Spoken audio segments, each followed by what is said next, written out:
Halo Sobat Easy Stock, ini kita mau bahas Gajah Tunggal, salah satu saham andalannya Lokeng Hong. Dia akan belanjakan capex 148 miliar di semester 2 ini. 10 juta US dollar, 150 miliar lah. Dan di paruh pertama sudah merealisasikan 30 juta dolar atau sekitar hampir setengah triliun ya. Nah, ini kita mau lihat dulu nih, apakah capex yang dikeluarkan Gajah Tunggal itu betul-betul menghasilkan output yang efektif atau output yang memberikan dampak yang positif. Kita lihat. Nah,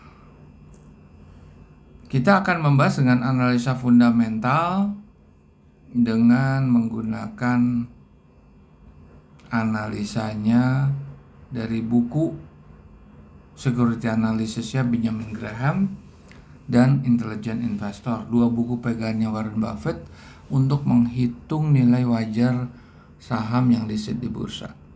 Aplikasinya sudah bisa Anda gunakan, untuk sementara belum bisa diakses dari Google Play karena kita masih trouble.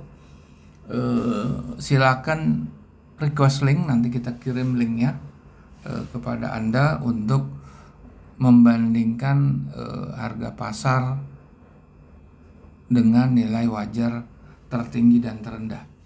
Untuk memperdalam pelajarannya Benjamin Graham, ada buku intisarinya dalam bahasa Indonesia, formatnya e-book, bukunya Intelligent Investor, dan ini gurunya Warren Buffett yang diikuti 85% strateginya.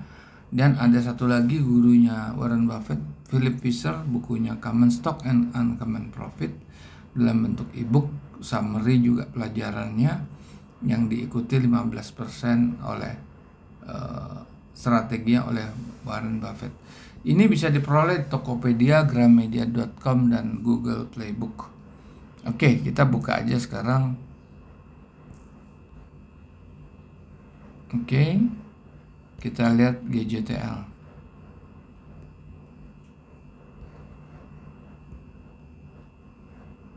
Nah, ini udah laporan terkini ya, semester atau kuartal ketiga. Kita kasih growth 2%. Kita lihat net current assetnya 8,9. Dia akan punya surplus working capital sekitar 3 triliun kurang sedikit, tapi akan defisit kalau suruh nutup utang jangka panjang yang 6,7 triliun. Free cash flow-nya nggak terlalu besar karena dia sebetulnya net loss. Dia masih net loss hampir seperempat triliun ya, 234 miliar. Tapi karena ada pendapatan dan biaya non operasional, free cash flow-nya tetap positif di 585 miliar. Nah, karena beban utang jangka panjangnya besar sekali, maka kalkulasinya atau nilai wajarnya jomplang. Dia bisa mencapai angka 3 ribuan, padahal sekarang masih di 630. Jadi kalau dia lihat upside-nya tinggi sekali, tapi downside-nya bisa turun serendah mungkin. Itu negatif, kita tidak bisa representasikan dalam bentuk angka di bursa ya. Tapi nilai bursa atau harga terendah di bursa adalah 50 perak. Oke, kita lihat yang jelas return on equity yang karena ada net loss nggak bisa. Profit marginnya sebetulnya kecil sekali tuh, nggak nyampe 1,5%. Debt equity-nya sudah zona merah. Working capital masih bagus. Kita mau lihat secara historicalnya ya. Historicalnya sebetulnya berapa sih dia? Oke. Kalau kita lihat Q2-nya itu sama aja sebetulnya. Bebannya dia masih net loss.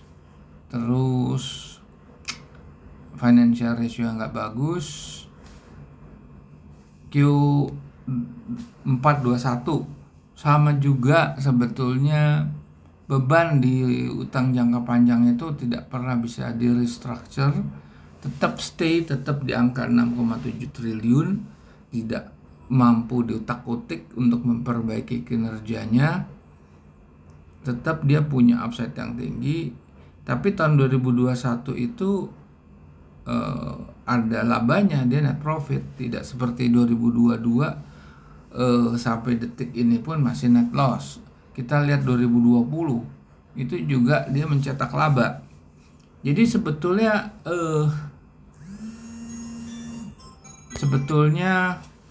kalau dilihat nilai wajarnya itu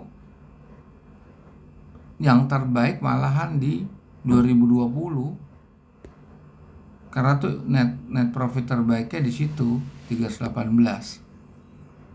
Net income yang di tahun 2021 makin turun. Nilai wajarnya juga makin turun.